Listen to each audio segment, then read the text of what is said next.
Hello everyone, कैसे हो सारे के सारे। तो आज हम लोग केमिकल काइनेटिक्स का वन शॉट करने वाले हैं भैया। एक एक बात बता दूंगा, एक एक कंसेप्ट बता दूंगा। चलो जल्दी से स्टार्ट करते हैं भैया। One shot of the chemical kinetics start करने जा रहे हैं। देखो भैया, चैप्टर का नाम है केमिकल काइनेटिक्स। क्यों है भैया केमिकल काइनेटिक्स, क्या होने वाला है इसमें, मैं आपको बताता हूँ। देखो, केमिकल वर्ड से तो समझ में आता है भैया केमिकल रिएक्शन ही कुछ होगा, ठीक है।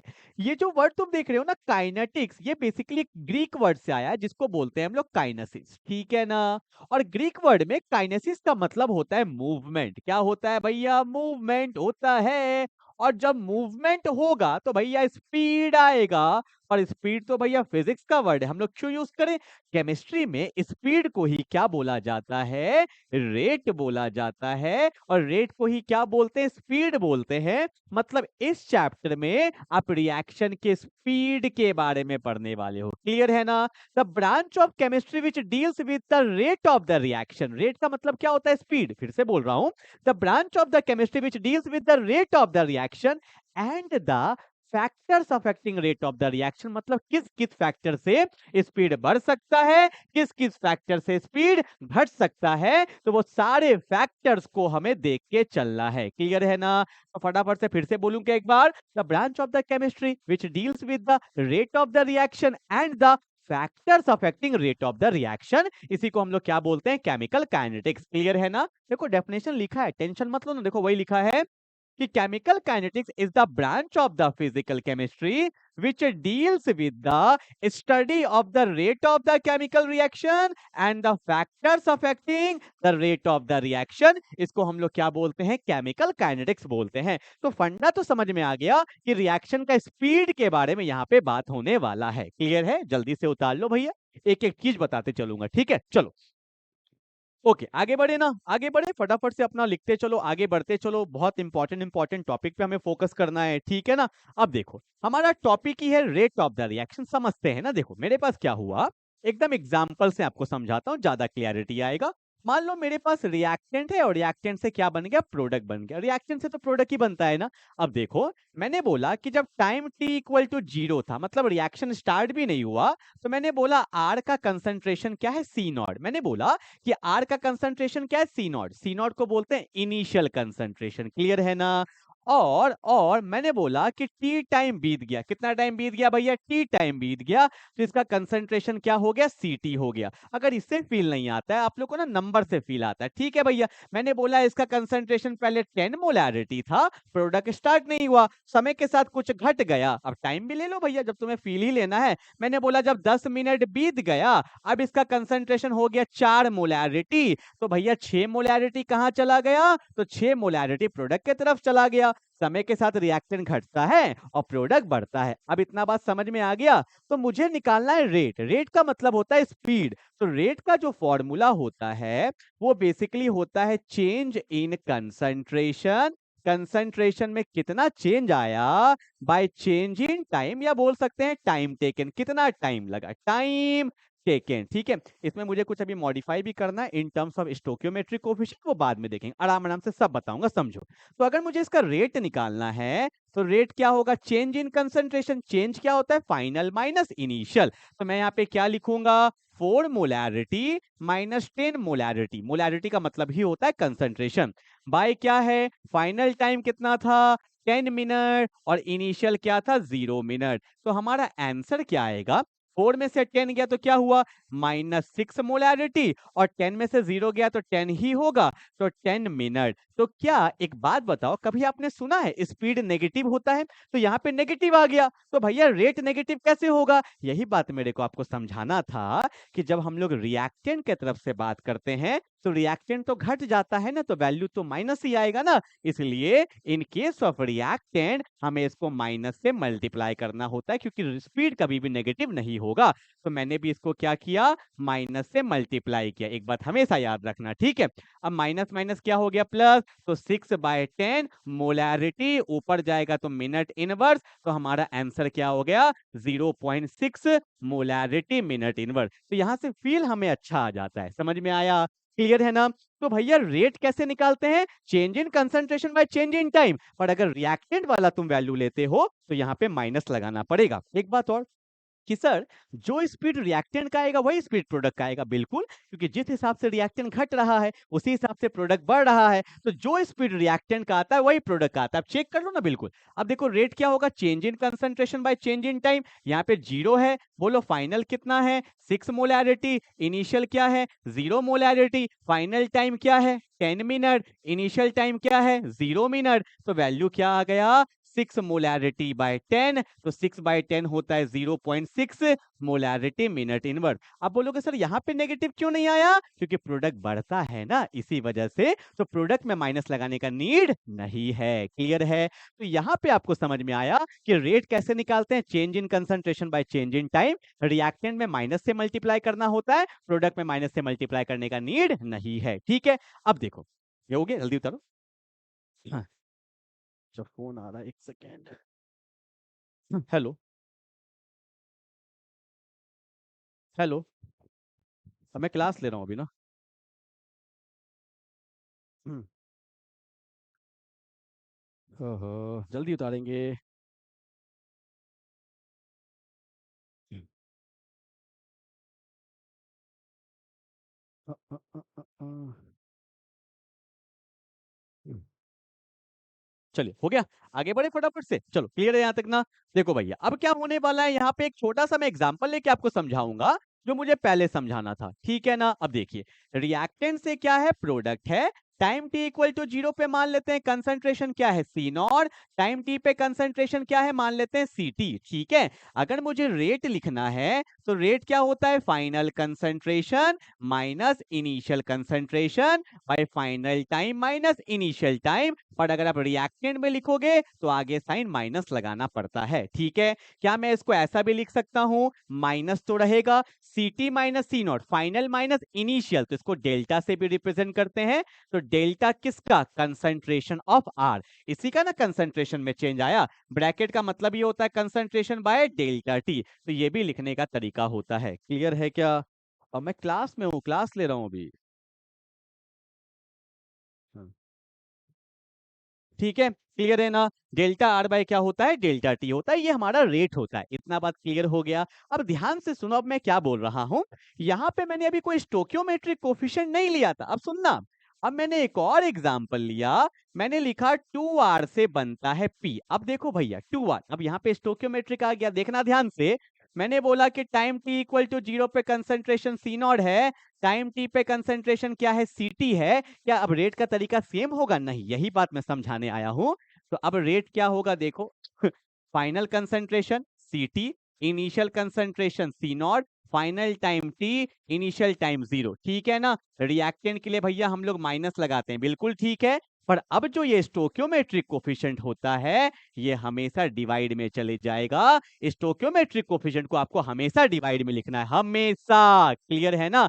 तो बिल्कुल याद रखेंगे। अब चाहो तो मैं इसको ऐसा भी लिख सकता हूं, रेट है तो माइनस तो रहेगा, final minus initial delta, delta किसका, कंसंट्रेशन ऑफ आर, बाय क्या, डेल्टा टी इनटू क्या हो जाएगा 1/2। बात समझ में आया? अगर स्टोक्योमेट्रिक कोफिशिएंट होगा तो आपको उसको डिवाइड में लिखना पड़ेगा। This is example number 1, this is example number 2। अब आपको कंसेप्ट में हल्का सा भी डाउट है, टेंशन मत लो, मैंने एक क्वेश्चन ले रखा है जिससे आपका सारा कंसेप्ट क्लियर हो जाएगा। बोला है कि explain the rate of the following reaction in terms of formation of ammonia.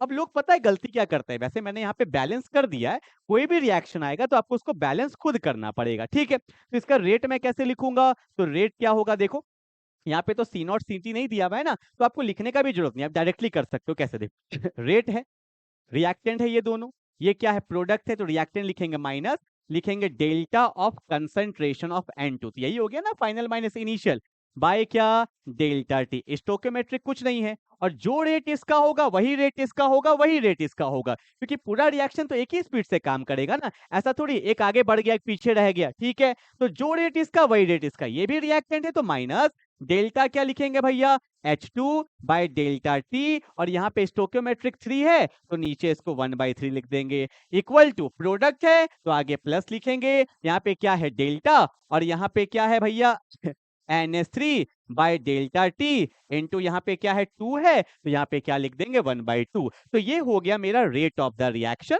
वैसे हमने एवरेज रेट लिखा है, डेल्टा का मतलब एवरेज होता है। अगर इंस्टेंटेनियस लिखना होता, जैसे मैंने यहाँ पे जो लिखा है ना एवरेज रेट, हमें एवरेज का ही काम होता है। पर अगर इंस्टेंटेनियस लिखना है, अगर दे दिया एग्जाम में, तो कुछ मत करना, डेल्टा के जगह पे डी लिख देना। तो minus D by N2 dt is equal to minus D of H2 by dt into क्या होगा 1/3 is equal to plus D of NH3 by dt into 1/2 and that's my final answer। ठीक है ना? तो आपने क्या समझा? Change in concentration by change in time divided by stoichiometric coefficient. Actual में रेट का इक्वेशन ये होता है। अब कंसेप्ट क्लियर है ना? रेट कैसे निकालेंगे? तो आपको फाइनल माइनस इनिशियल करना है, फाइनल माइनस इनिशियल करना है, 1 बाय स्टोक्योमेट्रिक कोफिशिएंट लिखना है। ठीक है, जल्दी उतार लो एकदम।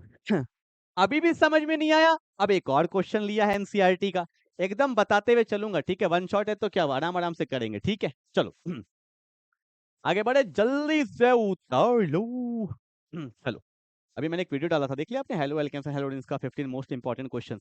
ठीक है, ये वीडियो कर लो। इसके बाद मेरा एक और वीडियो आएगा रात में, 10 मोस्ट इंपॉर्टेंट कन्वर्जन। ठीक है, कल मैंने सॉल्यूशन का डाल दिया था, एक लाइव क्लास भी लिया था, करते चलिए एकदम, मेरे साथ बने रहिए एकदम। ठीक है, एक मैंने एनसीईआरटी का क्वेश्चन लिया है आपके लिए और अच्छा रहेगा। बोला है कि रिएक्टेंट से प्रोडक्ट बना है, ठीक है ना? बोला है the concentration of reactant change. देखो स्टोकियोमेट्रिक नहीं है तो कोई दिक्कत नहीं है, अगर स्टोकियोमेट्रिक होता तो डिवाइड कर देते, बस इतना ही था। ठीक है, बोला है the concentration of reactant changes from 0.03 to 0.02 in 25 minute.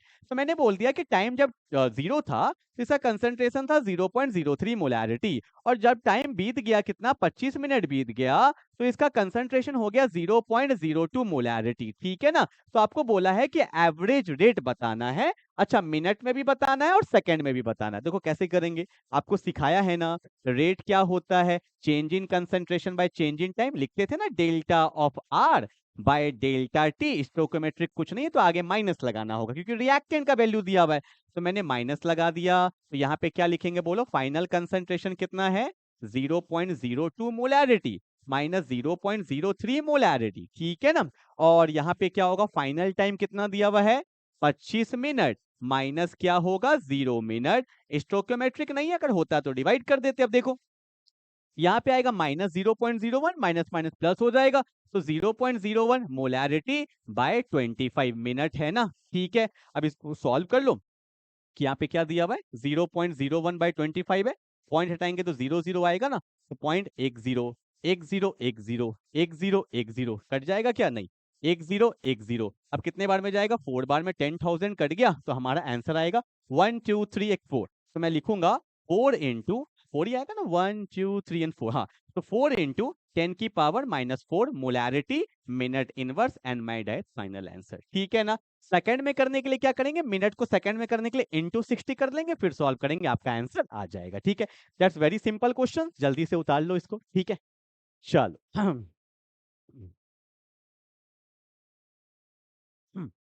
ठीक है, change in concentration by change in time, और अगर स्टोकियोमेट्रिक होता तो डिवाइड कर देते। ठीक है ना? चलो आगे बढ़ते हैं। क्या बोला है? कुछ स्लाइड छूटा तो नहीं ना? हाँ नहीं, ठीक है, चलो आगे बढ़ते हैं। अगला आता है हमारा क्या? Factors affecting rate of the reaction. कौन कौन से फैक्टर्स है जिसपे रेट हमारा डिपेंड करता है? पहला तो कंसंट्रेशन, वेरी इंपॉर्टेंट। सॉरी, जितना ज्यादा कंसंट्रेशन होगा, ऑब्वियस सी बात है, उतना ही हमें प्रोडक्ट मिलेगा। तो रिएक्शन कहाँ जाएगा? फॉरवर्ड में। अगर 10 केजी गेहूं है तो 10 केजी आटा बनेगा, 20 केजी है तो 20 केजी बनेगा, 30 केजी गेहूं है तो 30 केजी आटा बनेगा। तो भैया फॉरवर्ड में जा रहा है, क्यों? क्योंकि गेहूं बढ़ रहा है, रिएक्टेंट बढ़ेगा तो प्रोडक्ट भी बढ़ते जाएगा। तो याद रखिएगा, रिएक्शन का रेट जो है वो कंसंट्रेशन ऑफ रिएक्टेंट पे डिपेंड करता है। जितना ज्यादा रिएक्टेंट होगा उतना ही ज्यादा मेरा रिएक्शन का रेट होगा। तो rate of the reaction is directly proportional to the concentration of the reactant. ये मैं आगे समझाने वाला हूं, रेट लॉ में पूरा यही देखने वाले हैं, चैप्टर ही इस पे है। ठीक है ना? अगला आता है टेम्परेचर। टेम्परेचर को तो भैया हर जगह खुदकना। एक बात बताओ, टेम्परेचर जब बढ़ता है तो ऑब्वियस सी बात है, मॉलिक्यूल, जैसे कि मान लो ये मॉलिक्यूल है, मतलब ये मेरा कंटेनर है, इसके अंदर मॉलिक्यूल है, पानी ले लो या कुछ भी ले लो, ठीक है ना? अभी शांति से बैठा हुआ है, टेम्परेचर बढ़ाएंगे तो ऑब्वियस सी बात है, मॉलिक्यूल्स का काइनेटिक एनर्जी बढ़ जाता है। ठीक है, काइनेटिक एनर्जी बढ़ेगा तो उनके बीच का वाइब्रेशन बढ़ जाएगा, रैंडमनेस बढ़ जाएगा, मूवमेंट बढ़ जाएगा, और मूवमेंट का मतलब ही क्या होता है? रेट, मतलब रेट भी बढ़ जाएगा। तो टेम्परेचर बढ़ाते हैं तो रिएक्शन का रेट भी बढ़ जाता है। देखो वही लिखा होगा सर, रेयर नहीं है भाई, rate. The rate of the reaction increases with increase in temperature. क्यों? Increase in temperature means increases the kinetic energy of the molecules which result the increase the rate of the reaction. ठीक है ना? और यहाँ पे आप exam में ऐसे दिखाना क्या, ये सब ना रिप्रेजेंटेशन होता है कि अगर आप टेम्परेचर को इंक्रीज कर दोगे इट मींस काइनेटिक एनर्जी बढ़ जाएगा, और काइनेटिक एनर्जी बढ़ जाएगा तो मॉलिक्यूल्स का मूवमेंट बढ़ जाएगा, और मूवमेंट बढ़ जाएगा तो रेट भी बढ़ जाएगा। ऐसे जब देखता हूँ, जैसे मैं भी कॉपी अगर जाऊंगा अगर चेक करने में भी, तो ऐसे ये सब चीज दिखता है कि नहीं यार बच्चा पढ़ा है। पैराग्राफ पढ़ने का टाइम होता है, पर ये सब से ना थोड़ा सा वो लगता है कि नहीं यार बच्चा, मतलब बोलते हैं ना कि रिप्रेजेंटेशन मैटर करता है, तो ये सब मैटर कर जाता है। ठीक है, चलो आगे बोला है प्रेजेंस ऑफ कैटलिस्ट। सुनना ध्यान से ना, कैटलिस्ट दो टाइप का होता है, एक पॉजिटिव और नेगेटिव। पॉजिटिव कैटलिस्ट जनरली हम लोग पॉजिटिव का ही बात करते हैं, तो पॉजिटिव कैटलिस्ट स्पीड को बढ़ाता है, नेगेटिव घटाता है, इसलिए मैंने यहाँ पे लिख दिया है क्या, in presence of positive catalyst the activation energy of the reaction decreases. आगे देखेंगे कि कैटलिस्ट के आने से ना एक्टिवेशन एनर्जी कम हो जाता है और रेट ऑफ द रिएक्शन क्या हो जाता है, बढ़ जाता है। ठीक है ना? तो याद रखना पॉजिटिव कैटलिस्ट आने से रिएक्शन का रेट बढ़ जाता है। और एक बात बताऊं, कैटलिस्ट का ना रिएक्शन में कोई इंपैक्ट नहीं होता है। मतलब अगर मैं बोलूं व्हाट इज कैटलिस्ट, तो मैं बोल सकता हूं पॉजिटिव कैटलिस्ट क्या होता है कि catalyst increases the rate of the reaction without being consumed in the reaction. Reaction में कंज्यूम नहीं होता है, बस अपना काम करता है और निकल जाता है। ठीक है ना? जैसे मैं कैटलिस्ट का काम कर रहा हूँ, ये एग्जाम का समय आया, पढ़ा रहा हूँ, फिर तुम मुझे भूल जाओगे, काम करके मैं अपना निकल जाऊंगा,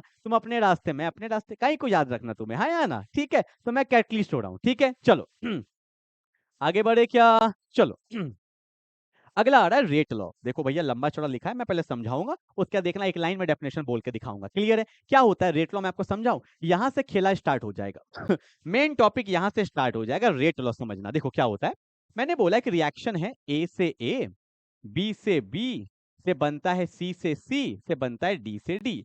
ये ए और बी रिएक्टेंट है और सी और डी क्या है, प्रोडक्ट। स्मॉल ए small B स्टोकियोमेट्रिक coefficient, small C small D स्टोकियोमेट्रिक coefficient. ठीक है, रेट लॉ क्या कहता है? रेट लॉ बेसिकली एक एक्सप्रेशन है जो रिएक्शन का रेट के बारे में बताना चाहता है। देखो रेट लॉ बोलता है कि किसी भी रिएक्शन का जो रेट होता है ना, वो डायरेक्टली प्रोपोर्शनल होता है उसके कंसंट्रेशन ऑफ रिएक्टेंट के। देखो है, जितना ज्यादा रिएक्टेंट होगा, और एक बात जो बहुत तगड़ा डाउट आता है, यहाँ पे हमने एक पावर लगाया x और यहाँ पे पावर लगाया y। बहुत लोग को लगता है सर ये a और x दोनों सेम है क्या? नहीं, दिस इज कॉल्ड पावर, इसको ऑर्डर बोलते हैं, और ये स्टोकियोमेट्रिक कोएफिशिएंट, ये अलग अलग होता है, मतलब सेम भी हो सकता है पर दोनों वैल्यू, मतलब दोनों का टर्म क्या है, अलग अलग। ये एक्सपेरिमेंटली डेटा होता है, ये क्वेश्चन में गिवन होगा। ठीक है ना? तो रेट लॉ क्या कहता है कि रेट जो होता है किसी भी रिएक्शन का, वो डायरेक्टली प्रोपोर्शनल होता है कंसंट्रेशन ऑफ रिएक्टेंट पे, और उस पे कुछ पावर होता है, यहाँ पे x और y। और यहाँ पे x क्या है, अगर मैं बोलूं x क्या है, तो x आप बोलोगे it is the order of concentration of a, और y क्या होता है, y मेरा क्या है, order of concentration of b। ठीक है, और अगर मैं दोनों को जोड़ दूं, अगर मैं बोलूं what is the order of reaction, तो ऑर्डर ऑफ रिएक्शन क्या हो जाएगा, x प्लस वाई। पावर को जोड़ देते हैं तो ऑर्डर निकल जाता है। ठीक है, और ये एक्सपेरिमेंटल डेटा होता है, इट कैन बी जीरो, दोनों को जोड़ के जीरो भी हो सकता है, नेगेटिव भी हो सकता है, फ्रैक्शनल भी हो सकता है, कुछ भी हो सकता है। ठीक है, और आपको पता है कि जब जब प्रोपोर्शनैलिटी हटता है तो कांस्टेंट आता है, और यहाँ पे जो कांस्टेंट आता है होता है वो के, इसको बोलते हैं रेट कांस्टेंट, और यहाँ पे होता है कंसंट्रेशन ऑफ ए की power x and concentration of B की पावर y। ये होता है मेरा रेट लॉ। मतलब रिएक्शन के रेट को, इस रिएक्शन का जो स्पीड होगा उसको हमने एक एक्सप्रेशन से दिखाया, इसी को बोला जाता है रेट लॉ। क्लियर है ना?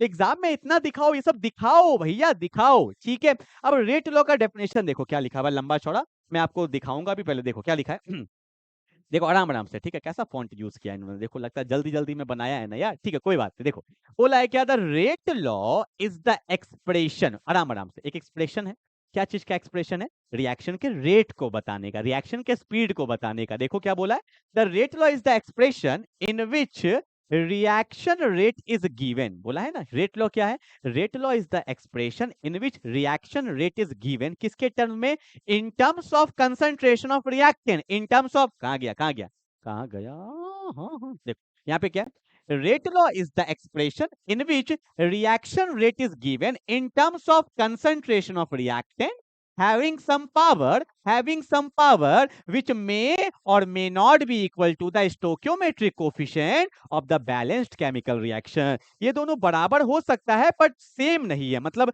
वो है मेरा stoichiometric coefficient, ये मेरा क्या है ऑर्डर। फिर से बोलूं क्या, the rate law is the expression of the reaction rate in which the reaction rate is given in terms of concentration of reactant having some power which may or may not be equal to the stoichiometric coefficient of the balanced chemical reaction। देखो वही लिखा होगा, ठीक है। The rate law is expression which reaction it is given in terms of molar concentration of the reactant with each term raise some power which may और may not be same as the stoichiometric coefficient of the balanced chemical reaction. ठीक है ना, तो ये हमारा है, एक बार पढ़ोगे तो याद हो जाएगा, रटना नहीं है, समझ जाओ ना कि रेट लॉ एक एक्सप्रेशन है रिएक्शन के रेट को बताने का जो कंसंट्रेशन ऑफ रिएक्टेंट पर डिपेंड करता है, इस पे कुछ पावर होता है और वो पावर जो होगा वो स्टोइकियोमेट्रिक के बराबर हो भी सकता है और नहीं भी हो सकता है। ठीक है ना, चलो आगे बढ़े, क्या कोई दिक्कत तो नहीं है। आओ मैंने इस पे एक क्वेश्चन लिया है, बहुत अच्छा क्वेश्चन बन जाता है। क्या बोला है, a reaction is in first order in A and second order in B है। तो आपको पहले रिएक्शन खुद से लिखना पड़ेगा,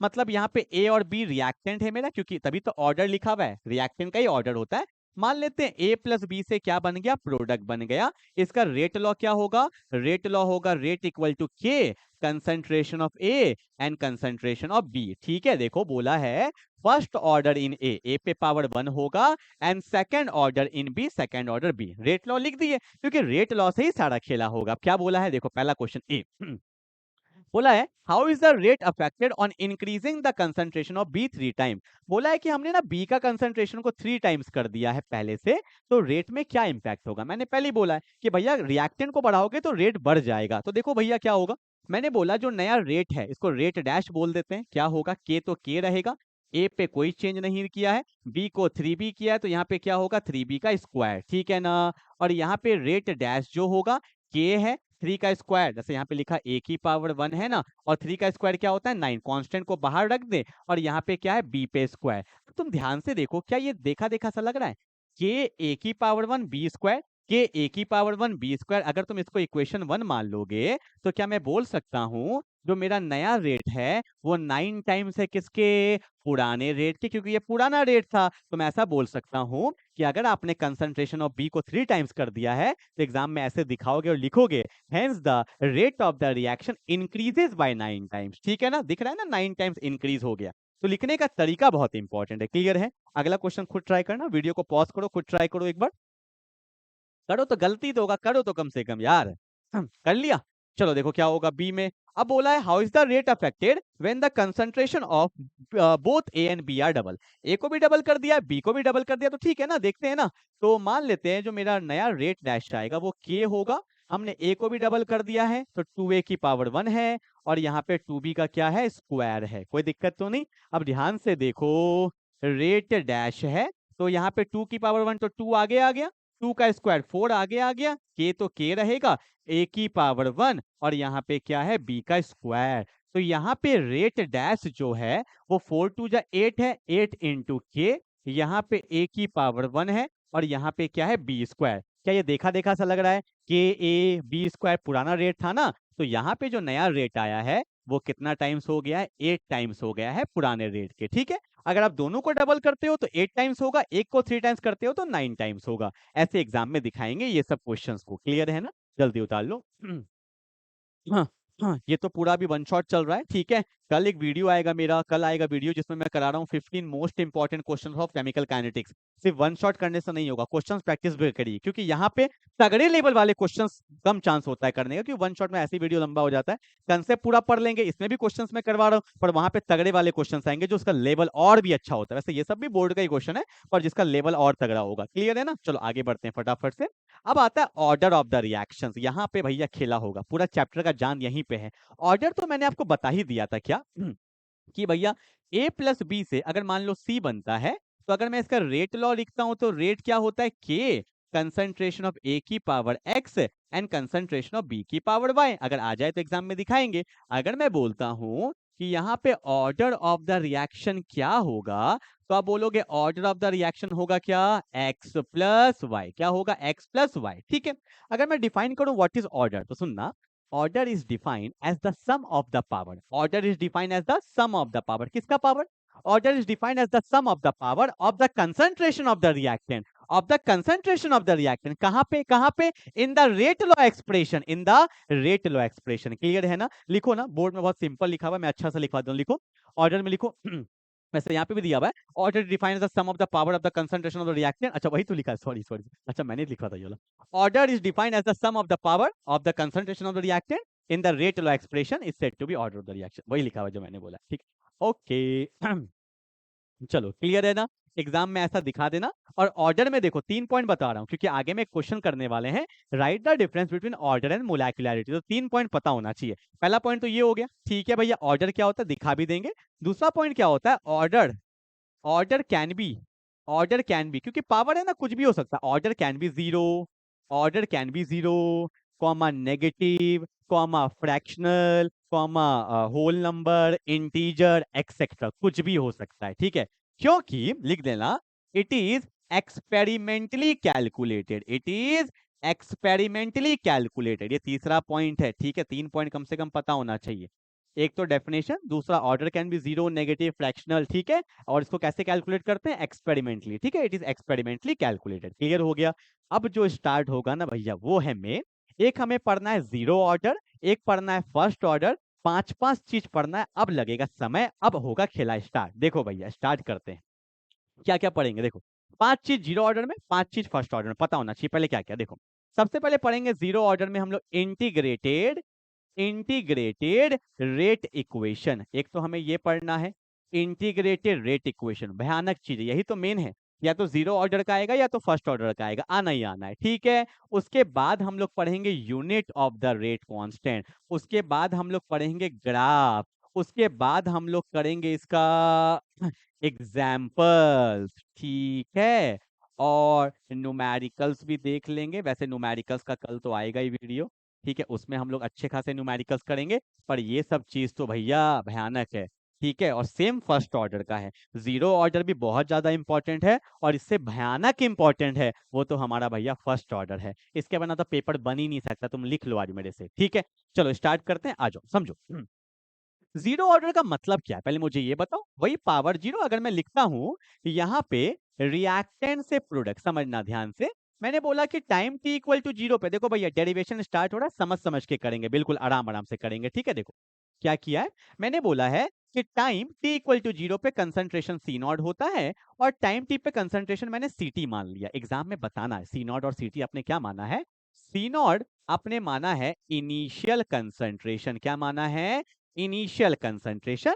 और जो सीटी है वो क्या है, कंसंट्रेशन एट टाइम टी। बहुत लोग लिख देते हैं फाइनल कंसंट्रेशन, वो सही नहीं है। सीटी क्या है, कंसंट्रेशन एट टाइम टी। एक बात मैं आपको बता दूं यहाँ पे, देखो सबका ना अपना अपना तरीका होता है। जैसे ना मेरे को ये अच्छा लगता है सी नॉट और सी टी, ठीक है। पर एनसीईआरटी में क्या लिखा हुआ है मैं बता देता हूँ, इससे आपको कंफ्यूजन नहीं होगा। एनसीईआरटी में सी नॉट को लिख दिया है आर नॉट, ठीक है भैया, कोई दिक्कत नहीं है, मेरे को सी नॉट अच्छा लगता है। और सीटी को इसने लिख दिया है, आर लिख दिया है। और एग्जाम में जो भी कंसेप्ट आएगा वो इसी के फॉर्म में आएगा। तो क्या करूं, मैं अपना वाला कर दूं, मतलब बात वही है, कोई दिक्कत तो नहीं ना, पक्का ना, क्योंकि मेरे को इसमें फील आता है। आप जब क्वेश्चन प्रैक्टिस करोगे, रिवाइज करोगे, तो सी नॉट के जगह आर नॉट लिख देना, सीटी के जगह आर लिख देना, ठीक है ना। बट ठीक है अपना, वैसे कोई फर्क नहीं पड़ेगा, बात तो वही है, ठीक है ना। पर ये अच्छा लगता है। अच्छा सी नॉट मतलब इनिशियल कंसंट्रेशन, सीटी मतलब कंसंट्रेशन एट टाइम टी। फिर आपको डाउट आता है सर एग्जाम में लिखेंगे तो काट देगा क्या, इसलिए मैंने यहाँ पे आपको मेंशन कर दिया कि सी नॉट क्या होता है, इनिशियल कंसंट्रेशन, सीटी क्या होता है, कंसंट्रेशन और टाइम टी। तो कोई नहीं काट सकता, पर आपको लगता है नहीं अगर काट लेंगे, अबे काट लेंगे तो आर नॉट और आर लिख दो, और क्या है, और कुछ है, ठीक है ना। चलो आगे बढ़े क्या, ओके अब स्टार्ट करें। एक बात बताओ, अगर मुझे रिएक्शन का रेट लिखना है रेट लॉ के फॉर्म में, तो क्या मैं लिख सकता हूँ के कंसंट्रेशन ऑफ क्या होगा आर, और जीरो ऑर्डर बोला है तो पावर क्या हो जाएगा जीरो। क्या मैं इसको इक्वेशन 1 मान लूं, कोई दिक्कत तो नहीं है। रिएक्शन का रेट लिखने का तरीका यही तो होता है। जीरो कैसे आया, क्योंकि हमारा टॉपिक ही है जीरो ऑर्डर रिएक्शन। अगला चीज सुनना, क्या क्या मैं एक और तरीका से रेट लिख सकता हूँ, कैसे, क्या मैंने आपको सिखाया था कि रेट को लिख सकते हैं, रिएक्टेंट है तो माइनस डी आर, बोलो डेल्टा बी और डी बी, क्योंकि मुझे डिफरेंशियल फॉर्म में लिखना है तो डी लिखा है, डी आर बाय क्या हो जाएगा डी टी। कोई दिक्कत तो नहीं, ये भी मेरा रेट है, ये भी मेरा क्या है रेट है, दोनों ही मेरा क्या है रेट है, ठीक है ना। ओके अब देखो, अगर ये भी रेट है ये भी रेट है, तो from 1 and 2 what I will get, from 1 and two what I will get, क्या मैं ऐसा बोल सकता हूं कि कंसंट्रेशन ऑफ आर की पावर 0 इज इक्वल टू क्या होगा, minus D R by D T. कोई दिक्कत तो नहीं है ना भैया? अब चलो स्टार्ट करें खेला, ध्यान देखो। Anything power 0 tends to be 1, तो यहाँ पे क्या आ गया, k is equal to minus D R by D T, ठीक है ना? ओके मुझे इसका इंटीग्रेशन करना है, तो माइनस को कांस्टेंट की तरफ भेज दो, क्योंकि कांस्टेंट का कभी भी इंटीग्रेशन नहीं होता है, और dt को भी वहीं भेज दो, k dt हमेशा साथ रहता है, याद रखिएगा। तो minus k dt is equal to क्या हो जाएगा, dr हो जाएगा। कोई दिक्कत यहाँ तक नहीं, ठीक है? अब देखो यहाँ पे ये टाइम है, यहाँ पे ये क्या है, dr है। टाइम कहां से कहां जा रहा है, 0 से t तक। कंसंट्रेशन कहां से कहां जा रहा है, c0 से ct तक। देखो अब मैं क्या लिखूंगा, on integrating, on integrating both side, अगर मैं दोनों साइड इंटीग्रेट कर देता हूं तो व्हाट आई विल गेट, ध्यान देना, कांस्टेंट तो बाहर है, इंटीग्रेशन हो जाएगा dt का कहां से कहां तक, टाइम कहां से कहां जा रहा है, 0 से t तक, is equal to integration of क्या हो जाएगा, dr, और कंसंट्रेशन कहां से कहां जा रहा है, c0 से ct तक। कोई दिक्कत तो नहीं है? थोड़ा ऊपर कर दे क्या? ठीक है, यहाँ पे जगह है, फिलहाल मैं यहाँ पे लिख लेता हूँ, अगर जब जगह कम हो जाएगा देन वैसे स्पेस था, पता एक क्यों स्पेस खत्म करें। ठीक है, अब देखो, क्या आपको एक बात पता है, इंटीग्रेशन ऑफ dt क्या होता है, t, ये सब लिख देना, तो माइनस के है, इंटीग्रेशन ऑफ dt क्या होगा, t, 0 से t तक, मैं यहाँ पे लिख देता हूँ। जैसे इंटीग्रेशन ऑफ dx क्या होता है, x, तो इंटीग्रेशन ऑफ dt क्या होगा, t, इंटीग्रेशन ऑफ dr क्या होगा, r, ये पता होना चाहिए, ठीक है ना? ओके अब देखो इंटीग्रेशन ऑफ dr क्या होगा, r, कहां से कहां तक, c0 से लेकर ct तक। Is it clear? ओके अब देखो क्या होगा, क्या होगा, देखो माइनस के तो बाहर है, क्या करेंगे, एक बार t के जगह पे t रखेंगे, एक बार t के जगह पे 0, इक्वल टू r के जगह पे एक बार ct रखेंगे माइनस c0, ऐसे ही तो करते हैं इंटीग्रेशन। फिर यहाँ पे क्या होगा, minus kt is equal to ct minus c0, minus से सबको मल्टीप्लाई कर देंगे तो kt इक्वल टू क्या होगा, c0 माइनस ct। तो रेट कांस्टेंट का वैल्यू जो आ गया for the first order reaction is c0 minus ct divide by T, that is the formula जो हमें डिराइव करके एग्जाम में लिखना होता है। बहुत इंपॉर्टेंट है, सेम पैटर्न में हम लोग फर्स्ट ऑर्डर का भी करने वाले हैं, it's very very important. Clear है? कुछ नहीं है, देखने में लग रहा है लंबा चौड़ा, एक बार आराम आराम से करोगे तो ऑटोमेटिकली यहाँ तक पहुंच जाओगे। हो गया, डेरिवेशन वाला काम अच्छे से हो गया ना? अब देखो दूसरा आता है इसका यूनिट, तो यूनिट याद थोड़ी रखेंगे, रेट कांस्टेंट का यूनिट क्या होगा, ऊपर सी, सी का मतलब कंसंट्रेशन, और कंसंट्रेशन का यूनिट पता है क्या होता है, मोलैरिटी। और टाइम का तो टाइम है, time can be minute second कुछ भी हो सकता है, तो एक बार मैं मिनट लिख दूं क्या, टाइम ही होता है वैसे मैं मिनट लिख देता हूं, इट कैन बी सेकंड, तो आप बोलोगे मोलैरिटी मिनट इनवर्स या सेकंड इनवर्स, ठीक है ना? और एक बात, कि आपको मैंने फर्स्ट चैप्टर में पढ़ाया था सॉल्यूशन में, मोलैरिटी का फॉर्मूला क्या होता है, moles of solute by volume of solution in litre. तो मोलैरिटी का भी आप लिखना चाहो तो ऐसे लिख सकते हो, मोल पर litre inverse, volume in litre, ठीक है ना? तो मोलैरिटी को खुद क्या लिखते हैं, मोल पर लीटर, तो इसको और आप मॉडिफाई कर सकते हो, मोल पर लीटर मिनट इनवर्स। एकदम पता होना चाहिए ना, मोलैरिटी मिनट इनवर्स होता है, पर मोलैरिटी को बोलते हैं मोल बाय वॉल्यूम इन लीटर, तो मोल बाय वॉल्यूम, वॉल्यूम किसमें होना चाहिए, लीटर में, तो मोल पर लीटर मिनट इनवर्स, तो ये इसका यूनिट होता है। ठीक है, दो चीज हो गया, हमने रेट कांस्टेंट देख लिया, हमने यूनिट देख लिया, अब देखेंगे ग्राफ, जो इसी चैप्टर में तो ग्राफ है खाली, ठीक है, हल्का फल्का इलेक्ट्रोकेमिस्ट्री में, और क्या, जल्दी उतारो। वीडियो अपलोड करना है, जल्दी जल्दी करेंगे, एक और वीडियो आने वाला है, डिंग डिंग डिंग।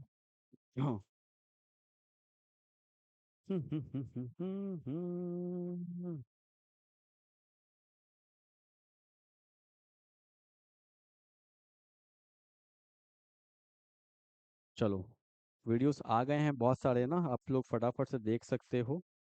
ठीक है, टेलीग्राम चैनल ज्वाइन कर लीजिए हमारा, इंस्टाग्राम के मेरा बायो में दिया हुआ है, यूट्यूब पे भी दिया हुआ है, ठीक है, वहाँ पे वीडियोस आने लगते हैं ना, पता चल जाता है। ठीक है, हो गया, जल्दी उतारो फटाफट से ना, आगे बढ़ता हूँ फटाफट से। अब ग्राफ देखना है, इसी का ग्राफ देखते हैं, रेट कांस्टेंट का तो ग्राफ है, तो ग्राफ में कुछ खास होता नहीं है। देखो के क्या दिया हुआ है भैया, हमारा C naught minus C T by T दिया हुआ है। आपको पता है भाई, मैथ्स वाले को तो पता होगा, बायो वाले को नहीं पता हो, कोई नहीं, उनके लिए मैं हूँ, ठीक है, टेंशन नहीं लेना है। क्या, कोई भी ग्राफ का इक्वेशन होता है वो होता है y equal to M X plus C, Y का मतलब जो y एक्सिस में होगा, x का मतलब जो x एक्सिस में होगा, m का मतलब होता है स्लोप, और c का मतलब होता है इंटरसेप्ट। आप बोलोगे सर ये स्लोप और इंटरसेप्ट क्या होता है, देखो पहली बात तो स्लोप, स्लोप का मतलब कि ग्राफ डिक्रीजिंग है या ग्राफ इंक्रीजिंग है, दैट्स कॉल्ड स्लोप। पर इंटरसेप्ट का मतलब वो पॉइंट होता है जहां से ग्राफ इंक्रीजिंग होगा और जहां से ग्राफ डिक्रीजिंग होगा। क्लियर है? ध्यान से देखो, मैंने के को भेज दिया वहां पे, तो के टी इज इक्वल टू क्या होता है, C naught minus C T. कोई दिक्कत तो नहीं है? इसको इधर ले आए तो C T is equal to क्या होता है, C naught minus K T. अब ध्यान से देखो, यही ग्राफ एनसीईआरटी में दिया हुआ है, वेरी मच इंपॉर्टेंट। ठीक है, अब देखो, आपको पता है हमें तो इक्वेशन में प्लॉट करना है, तो मैंने क्या किया, इसको मान लिया y, यहाँ पे दो वर्ड है तो ये m है, ये मेरा x है और ये मेरा c है। ठीक है, कभी भी ग्राफ जो आता है वो कंसंट्रेशन वर्सेस टाइम पे आता है, तो y एक्सिस में कौन है, C T, concentration at time t। अगर आप बुक वाला बोलोगे तो बुक वाला भी बता देता हूँ। आपको याद है हमने सी नॉट किसके जगह पे माना था, आर नॉट के जगह पे, सी टी किसके जगह पे माना था, आर के जगह पे। तो बुक में देखना यहाँ पे लिखा होगा कंसंट्रेशन आर। तो अब ठीक है, अब ठीक है, टाइम तो टाइम ही रहेगा। क्लियर है ना? अब देखो, एक्स एक्सिस में कौन है, टाइम। इंटरसेप्ट मेरा पॉजिटिव है, तो पॉजिटिव एक्सिस में कहीं भी इंटरसेप्ट ले सकते हैं।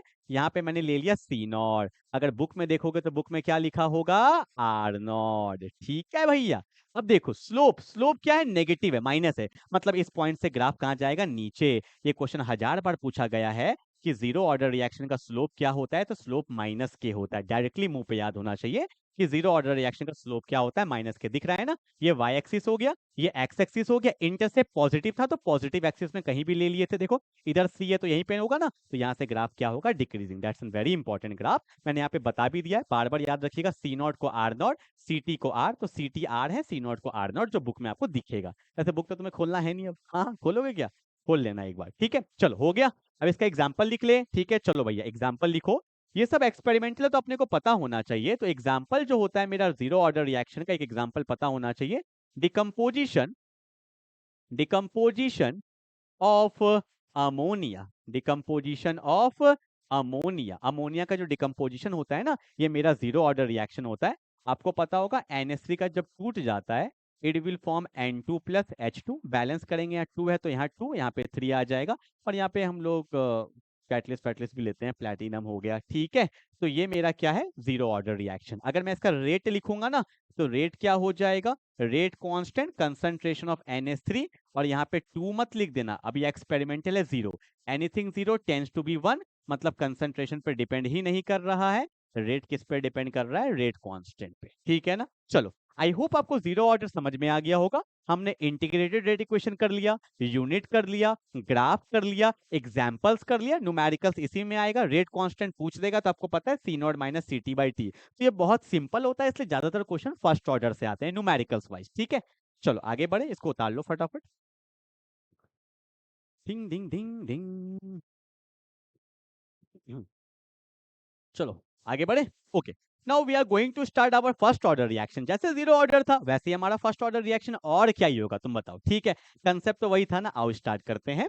मैंने यहाँ पे क्या लिखा, देखो ध्यान से, रिएक्टेंट से मैंने लिखा product. Time T equal to zero पे कंसंट्रेशन सी नॉट था, और टाइम टी पे कंसंट्रेशन मेरा सी टी है। एग्जाम में जरूर लिखना थोड़ा साइड में हटके कि सी नॉट आपने किसको माना है, इनिशियल कंसंट्रेशन को माना है, और सी टी आपने किसको माना है, कंसंट्रेशन एट टाइम टी, मतलब टाइम टी पे जो कंसंट्रेशन है। Is it clear? कोई इशू तो नहीं है यहाँ तक? ओके, स्टार्ट करें। तो एक रेट लिखने का तरीका क्या होता है, एक तो रेट होगा, rate equal to rate constant into concentration of R की पावर 1, क्योंकि फर्स्ट ऑर्डर रिएक्शन है। That's my equation number 1। और जो दूसरा तरीका होगा वो क्या होगा, डिफरेंशियल फॉर्म में minus D R by D T. That's called my equation number 2। तो from 1 and 2 what we get, k of r की power 1 is equal to minus D R by D T. कोई दिक्कत तो नहीं है? और मैंने आपको कंसेप्ट यही बताया था जो वहां बताया था कि माइनस रख देंगे कांस्टेंट के साइड, और k को हमेशा क्या चाहिए, dt चाहिए। ठीक है, तो देखो भैया k को dt दे दो, और यहाँ पे माइनस है, और r के नीचे ही r रख लो, दोनों भाई एक जगह पे रहेंगे अपना। ठीक है, कोई दिक्कत तो नहीं है? यहाँ तक आ गए। अब हमें क्या करना होता है, इंटीग्रेशन। क्या करना होता है, इंटीग्रेशन। ठीक है, तो मैं यहाँ पे करता हूँ सही से। देखो अब मैं लिखूंगा on integrating, on integrating both side. अगर मैं दोनों साइड इंटीग्रेट कर दूंगा तो what will going to happen, what will going to happen, देखो देखो क्या होगा। कांस्टेंट को बाहर रखेंगे, यहाँ पे dt है, और यहाँ पे देखो क्या होगा, integration of D R by R है। यहाँ तुम फंसोगे भैया, इंटीग्रेशन टाइम कहां से कहां है, 0 से लेकर t तक, और कंसंट्रेशन कहां है, C0 से लेकर Ct तक। ठीक है, ये तो हमें पता होता है कि सर इंटीग्रेशन ऑफ dt तो t होता है 0 से t तक, पर integration of dr by r अभी के लिए याद रख लेंगे, integration of dr by r क्या होता है, ln r, जो कहां से कहां तक जाएगा, C0 से लेकर Ct तक। ठीक है, अब बता दो क्या होगा, यहाँ पे माइनस के रहेगा, t के जगह पे t, एक बार 0 आ जाएगा, एक बार ln में क्या लिखेंगे, r के जगह पे Ct, और एक बार r के जगह पे C0 लिखेंगे। ठीक है ना, तो यहाँ पे देखो क्या होगा, minus K T is equal to ln ct minus ln C0, minus से सबको मल्टीप्लाई कर देंगे तो kt is equal to ln C0 minus ln ct, तो यहाँ से रेट कांस्टेंट का फॉर्मूला आ जाएगा ln C0 minus ln ct by T, that is my derivation. यहाँ खत्म नहीं हुआ, अभी और जाएंगे, यहाँ मत रोकना। पर यहाँ पे मैं आपको एक चीज दिखा दूं, क्या जीरो ऑर्डर में भी यही आया था, C0 minus ct by T, बस यहाँ पे क्या लग गया, ln, तो ऐसे भी याद रख सकते हो, ln C0 minus ln ct by T. पर न्यूमेरिकल्स कभी भी ln से सॉल्व नहीं होता है, log से सॉल्व होता है, तो ये डेरिवेशन यहाँ नहीं रुकेगा। ठीक है, मैं इसको स्लाइड कर दूं, यहाँ तक तो क्लियर है ना, पूरा अच्छे से स्क्रीनशॉट ले लो। ठीक है, अब देखो मैं स्लाइड कर, ठीक है, ध्यान से देखो क्या होगा, ध्यान देंगे। अब देखो यहाँ पे क्या होने वाला है, एक बात आपको पता होना चाहिए कि ln जो होता है ना, वो होता है 2.303 लॉग होता है, ये बात पता होना चाहिए, ये सब साइड में लिखना। और एक बात पता होना चाहिए कि जो मेरा ln a minus ln b जो होता है, उसको हम लोग लिखते हैं ln a बाई बी, ये पता होना चाहिए। और similarly ln a plus ln b क्या होता है, ln a इंटू बी। ठीक है, अब देखो यहाँ पे k है ना, तो मैं यहाँ पे लिख सकता हूँ क्या, ln a minus ln b, तो यहाँ पे लिख सकते हैं ln C0 by C T by क्या होगा, t होगा, और ln को log में चेंज कर लेंगे तो क्या लिखेंगे, 2.303 log, और यहाँ पे क्या होगा, C0 by C T by T. यही वो फॉर्मूला है जो तुम्हारा तकदीर बदल देगा, हर जगह पे यही फॉर्मूला हम लोग यूज करते हैं। That is very very important formula, very very important formula. The rate constant for the first order reaction is 2.303 by T log of C0 by C T. C0 मेरा क्या था, इनिशियल कंसंट्रेशन, Ct में था क्या, concentration at time t। अगर आप book में देखोगे तो यही फॉर्मूला लिखा होगा, 2.303 लॉग, C0 के जगह लिखा होगा R0, और Ct के जगह पे लिखा होगा क्या, R लिखा होगा, जो मैं रटते जा रहा हूं, जो आपको बताते जा रहा हूं, डिवाइड बाय टाइम क्या होगा, t। That's an very very important formula जो आपको पता होना चाहिए। क्लियर है, तो जल्दी से इसको उतार लेंगे, हमें यहां तक आना था। ठीक है, जल्दी उतारो। डिंग डिंग डिंग डिंग डिंग डिंग। अभी एक और वीडियो आने वाला है कन्वर्जन का, सॉल्यूशन का वन शॉट डाल दिया, केमिकल काइनेटिक्स हो गया, कल इलेक्ट्रोकेमिस्ट्री आएगा, हेलो एल्केन्स हेलो अरीन्स का क्वेश्चंस डाल ही दिया है। ठीक है, और कल इलेक्ट्रोकेमिस्ट्री आ रहा है, कल फिर मेरा अल्कोहल फिनॉल ईथर का आएगा, 15 से 20 इंपॉर्टेंट क्वेश्चंस। ठीक है, हर दिन दो तीन वीडियो आएगा, करते जाइए भाई, बहुत अच्छे नंबर आ जाएंगे आपको। ठीक है, चलो हो गया, चलो आगे बढ़े। अब हम लोग बात करते हैं किस पे, यूनिट पे। अब यूनिट तो याद नहीं रखना होता है ना, देखो इसका यूनिट क्या होगा, unit for the first order reaction. ध्यान से देखो यूनिट, अब देखो ये तो कांस्टेंट है, जो यूनिट इसका होगा वही यूनिट इसका होगा, कंसंट्रेशन का कट जाएगा यूनिट, तो ऊपर कोई यूनिट नहीं है, सब यूनिटलेस है। अरे ये दोनों का यूनिट कट जाएगा ना, डिवाइड बाय कौन है, टाइम, टाइम ऊपर जाएगा तो क्या हो जाएगा, टाइम इनवर्स। इसका जो आपका यूनिट है रेट कांस्टेंट का, वो है टाइम इनवर्स, कभी कभी यूनिट से भी पकड़ना पड़ता है। ठीक है, तो मेरा रेट कांस्टेंट हो गया, यूनिट हो गया, और अगला चीज क्या देखेंगे हम लोग, इसका एग्जाम्पल। एग्जाम्पल जैसे कि जितने भी डिकम्पोजिशन रिएक्शंस बोलते, जितने भी रेडियो एक्टिव रिएक्शंस होते हैं ना, रेडियो एक्टिव रिएक्शन, वो मेरा फर्स्ट ऑर्डर रिएक्शंस होता है। फिर डिकम्पोजिशन ऑफ N2O5, N2O5 का डिकम्पोजिशन, वो भी मेरा क्या होता है, फर्स्ट ऑर्डर रिएक्शंस होता है। क्लियर है ना। अब आते हैं ग्राफ पे, जिसपे खेला होता है, यहाँ पे खेला होता है।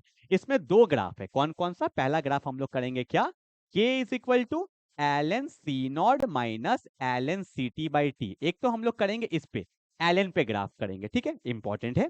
और एक ग्राफ करेंगे तो भयानक इंपॉर्टेंट है, 2.303 by T log of C0 by CT, भयानक इंपॉर्टेंट है। ठीक है, समझो, K को भेज दे वहां पे तो क्या होगा, KT is equal to ln C0 minus ln CT, और वही जो करते थे, ln CT को इधर रख देंगे, मतलब CT को इधर रख देंगे, तो यहाँ पे क्या होगा, ln C0 माइनस KT। और आपको पता है इसको y मानते हैं, इसको m मानते हैं, इसको x मानेंगे, और इसको क्या मानेंगे, c। बस रटना थोड़ी है, जैसे वहां बताया वैसे यहाँ पे होगा। ठीक है, तो पहला वाला का ग्राफ, इसको गोली मारो पहले। ठीक है, पहला वाला का ग्राफ, y एक्सिस में कौन है, ln CT है, और आपका x एक्सिस में कौन है, टाइम है। इंटरसेप्ट मेरा क्या होगा, ln c नॉट होगा, और स्लोप कैसा होगा, नेगेटिव होगा। अगर ln के केस में पूछ दिया जाए तो स्लोप क्या होगा, -k। कंफ्यूज मत हो जाना, ln ct जो अपना करते वही करना, अगर एग्जाम में लिख देगा तो याद रखना ln ct है, ct को क्या बोलते हैं, r बोलते हैं, सी नॉट को क्या बोलते हैं, बोलो ना बोलो ना बोलो तो याद रहेगा, क्या होगा, आर नॉट होगा। क्लियर है ना। तो ये वही ग्राफ है जो फर्स्ट ऑर्डर का है, वही जीरो ऑर्डर का है, बट ये वही वाला केस था क्योंकि फॉर्मूला सेम था मोटा मोटी। पर ये जो है ये that is a VVI graph, VVI graph, ठीक है। वीवीआई ग्राफ बहुत ज्यादा इंपॉर्टेंट ग्राफ है। जल्दी इसको उतारो फिर वो वाला ग्राफ करेंगे, ठीक है, जल्दी उतारो। हाँ, एक टॉपिक और बताना है, half life period, zero order का भी और फर्स्ट ऑर्डर का भी, ठीक है। हो जाएगा और 15-20-25 मिनट लगेगा, इतना तुमने कर लिया ना अगर, और उसके बाद जो मेरा अगला वीडियो आ रहा है, मतलब वो जो आएगा 15 मोस्ट इंपॉर्टेंट क्वेश्चन, तो आपका ये चैप्टर बहुत अच्छे से हो जाएगा, ठीक है। चलो आगे बढ़े, ग्राफ पे देखे, देखो ये ग्राफ अच्छा बनता है। k इज इक्वल टू क्या है, 2.303 बाई टी है। यहाँ पे क्या है, log of C naught by C T है। याद रखना सी नॉट का मतलब आर नॉट, सी टी का मतलब आर, ठीक है ना। अब देखो यहाँ पे दिक्कत आएगा, आपको देखना दिक्कत क्या है, अभी क्लियर करूंगा ना। k को भेज दो ऊपर, तो यहाँ पे के टी है, यहाँ पे क्या है 2.303 log of C naught by C T, कोई दिक्कत तो नहीं है ना। अब सुनना सुनना समझो, के क्या है, जल्दी बोलना एक बार, मन में बोलो ना, एक बार मन में बोलो ना, क्या है, जल्दी बोलो। क्या है, रेट कांस्टेंट, कांस्टेंट। और 2.303 ये वर्ड भी क्या है, कांस्टेंट, तो सारा कांस्टेंट को एक जगह पे रखो। तो k by 2.303 into T is equal to क्या होगा, log of C naught by C T, ठीक है ना। और हमें तो पता है कंसंट्रेशन वर्सेस टाइम पे ग्राफ बनाना होता है, तो मैंने इस वाले को पूरा मान लिया y, क्योंकि ये पूरा है y है। यहाँ पे दो टर्म है, ये कांस्टेंट है, ये मान लिया मैंने m, ये मान लिया मैंने x, और यहाँ पे इंटरसेप्ट कुछ नहीं है तो जीरो है। अच्छा क्वेश्चन है, अच्छा ग्राफ है, ठीक है। सारा कांस्टेंट एक जगह पे, ये टाइम और ये कंसंट्रेशन, तो यहाँ पे क्या होगा, log of C naught by C T Y axis पे है, एक्स एक्सिस पे टाइम है, इंटरसेप्ट कुछ नहीं है तो जीरो है, ठीक है ना। अब स्लोप कैसा है, पॉजिटिव, तो इंक्रीजिंग जाएगा। पूछ लेगा slope for the first order reaction log के टर्म में, तो याद रखिएगा k बाई 2.303 ये स्लोप होता है। बहुत इंपॉर्टेंट क्वेश्चन है, कल जो मैं करवाऊंगा मोस्ट इंपॉर्टेंट क्वेश्चन, देखिएगा पीवाईक्यूज में कितना बार आया, ठीक है। पर आपको क्वेश्चन हो सकता है इस फॉर्म में दिख जाए। बोलो ना, सी नॉट को क्या बोलेंगे, आर नॉट बोलेंगे, कंसंट्रेशन में नहीं लगा रहा हूं पर आप समझ गए होंगे, ठीक है। और सीटी को क्या बोला जाता है, आर बोला जाता है, बस हो गया, ठीक है ना, क्लियर है ना। चलो भैया, आई hope you will get the point. हमने क्या क्या कर लिया, इसका डेरिवेशन कर लिया, ग्राफ कर लिया, यूनिट कर लिया, एग्जाम्पल कर लिया। अब दोनों का मुझे बताना है हाफ लाइफ पीरियड। देखो half life period, half life period मतलब आधा समय जिंदगी का बीत चुका है, ठीक है। जीरो ऑर्डर का बताऊंगा, फर्स्ट ऑर्डर का बताऊंगा, बस एक चीज याद रखना, बस जीरो ऑर्डर रिएक्शन का एंड फर्स्ट ऑर्डर रिएक्शन का, zero order reaction and the first order reaction, ठीक है, समझो। आपको पता है सी नॉट क्या होता है, इनिशियल कंसंट्रेशन, सी टी क्या होता है, कंसंट्रेशन एट टाइम टी, या बोल देते हैं फाइनल कंसंट्रेशन। हमेशा रट लो, अभी नहीं, बस दिमाग में रखना कि जब मैं बात करूंगा हाफ लाइफ पीरियड का ना, तो जो मेरा सी टी का वैल्यू होता है, हाफ मतलब आधा, आधा रिएक्शन हो गया, सी टी का वैल्यू हमेशा सी नॉट बाई टू होगा, बस इतना तुम्हें पता होगा, कोई दिक्कत नहीं है। हाफ लाइफ पीरियड पे सी टी का वैल्यू हमेशा सी नॉट बाई टू के बराबर होता है, हो गया, खेला हो गया, खत्म। आओ ना कैसे निकालेंगे, देखो आपने पढ़ा था जीरो ऑर्डर रिएक्शन में के क्या होता है, C naught minus C T by T होता है, ठीक है ना, ये था। अब मेरे को हाफ लाइफ निकालना है, मतलब टी क्या है, आधा, टी हाफ, तो टी को ऊपर भेज दे, तो मैंने लिख दिया टी हाफ, टी आधा हो चुका है। अगर टी आधा हो चुका है तो सी टी के जगह पे क्या लिख देंगे, सी नॉट बाई टू। अभी बोला था ना कि अगर आधा समय का बात हो रहा है तो सी टी का वैल्यू हमेशा सी नॉट बाई टू के बराबर आएगा, और नीचे कौन आ जाएगा, के, टी ऊपर गया, के नीचे आया। अब इसको सॉल्व कर ले, अगर तुम सॉल्व करोगे तो टी हाफ का जो वैल्यू आता है for the zero order reaction, C naught minus C naught by two, full से आधा गया तो आधा बचेगा, सी नॉट बाई टू, और नीचे क्या है, के, that is my final answer. T half जो होगा, टी हाफ जो होगा for the zero order reaction वो होता है सी नॉट बाई टू के, मतलब कंसंट्रेशन पे डिपेंड करता है। पर यहां देखना, ये बहुत इंपॉर्टेंट है, ये क्या था, k is equal to 2.303 by T log of C naught by C T था ना, सी टी के जगह पे मैं डायरेक्ट लिख दूं क्या, सी नॉट बाई टू, तो टू ऊपर चल जाएगा, सी नॉट से सी नॉट गया, ठीक है। अब देखो भैया टी मतलब यहाँ पे टी हाफ का बात हो रहा है, ठीक है ना, टी हाफ ऊपर जाएगा तो यहाँ पे क्या आएगा 2.303 into log to divide by क्या आएगा, के, लॉग टू का वैल्यू होता है 0.30 के आसपास होता है, जब इसको आप मल्टीप्लाई कर दोगे तो वैल्यू आएगा 0.693/K। ब्रह्मास्त्र है, डायरेक्टली क्वेश्चन बनता है। ठीक है, तो आपका फर्स्ट ऑर्डर का हाफ लाइफ पीरियड कंसंट्रेशन पे डिपेंड ही नहीं कर रहा है, ऊपर भी कांस्टेंट नीचे भी कांस्टेंट, पर half life period for the zero order reaction ये कंसंट्रेशन पे डिपेंड करता है। ये बात आपको पता होना चाहिए। क्लियर है? और एक बात बता दूं, न्यूमेरिकल्स में काम आएगा। अगर T75 पूछ ले तो ये पता होना चाहिए 2 × T½ के बराबर होता है। कल वाला जो वीडियो कराऊंगा उसमें ऐसे बहुत सारे क्वेश्चंस होंगे, तो उसको मिस मत करिएगा। ठीक है ना? चलो भैया आगे बढ़े, फटाफट से आगे बढ़ते हैं। देखो अगला आता है मोलेक्युलैरिटी। क्या होता है पता है molecularity? The number of reacting molecule, मतलब जितने मॉलिक्यूल्स आपस में कोलाइड कर रहे हैं, रिएक्शन में जा रहे हैं, उसी को बोलते हैं मोलेक्युलैरिटी। और मोलेक्युलैरिटी सिर्फ एलिमेंट्री रिएक्शन में वैलिड होता है। अब बोलोगे सर एलिमेंट्री क्या होता है, तो सुनो लिख लेना। दो टाइप का रिएक्शन होता है, एक होता है एलिमेंट्री और एक होता है कॉम्प्लेक्स। जो रिएक्शन सिंगल स्टेप में होता है उसको बोलते हैं एलिमेंट्री रिएक्शन, और जो एक से ज्यादा स्टेप में होता है उसको बोलते हैं कॉम्प्लेक्स रिएक्शन। तो लिखना चाहो तो लिख सकते हो, the reaction that takes place on single step. The reaction that takes place on single step is said to be elementary reaction, and the reaction which takes place on more than one step is said to be complex reaction. ठीक है, तो जो मेरा molecularity है, it is valid for the elementary reaction. ठीक है, तो क्या होता है molecularity? The total numbers of reacting molecule, जितने एटम्स मॉलिक्यूल्स आपस में टकराते हैं एलिमेंट्री रिएक्शंस में, उसको बोलते हैं मोलेक्युलैरिटी। मैं एग्जांपल से समझाता हूं। देखो यहाँ पे एक मॉलिक्यूल है, एक, तो यहाँ पे ये क्या कहलाएगा? यूनिमॉलिक्यूलर। यहाँ पे HI का दो मॉलिक्यूल्स आपस में टकरा रहे हैं, दो है ना, दो HI, तो ये बाय मॉलिक्यूलर। दो NO है, एक O2 है, तो तीन हो गया, दो और एक तीन, तो ये हो गया ट्राई मॉलिक्यूलर। और मोलेक्युलैरिटी तीन से ज्यादा बहुत रेयर होता है, क्योंकि एक साथ कोलिजन करना पॉसिबल नहीं होता है। ठीक है,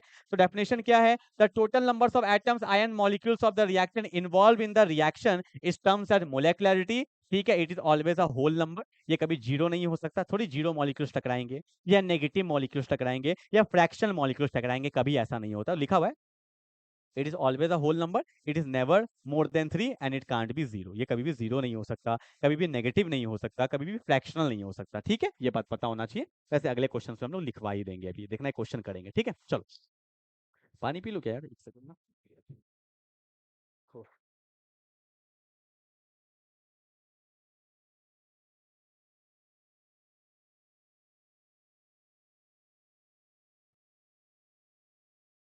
हेलो हेलो हेलो, ठीक है, चलो आगे बढ़े।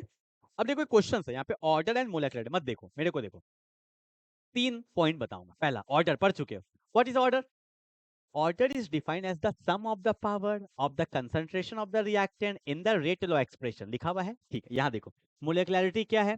The number of reacting molecule taking part in elementary reaction is said to be molecularity। हो गया।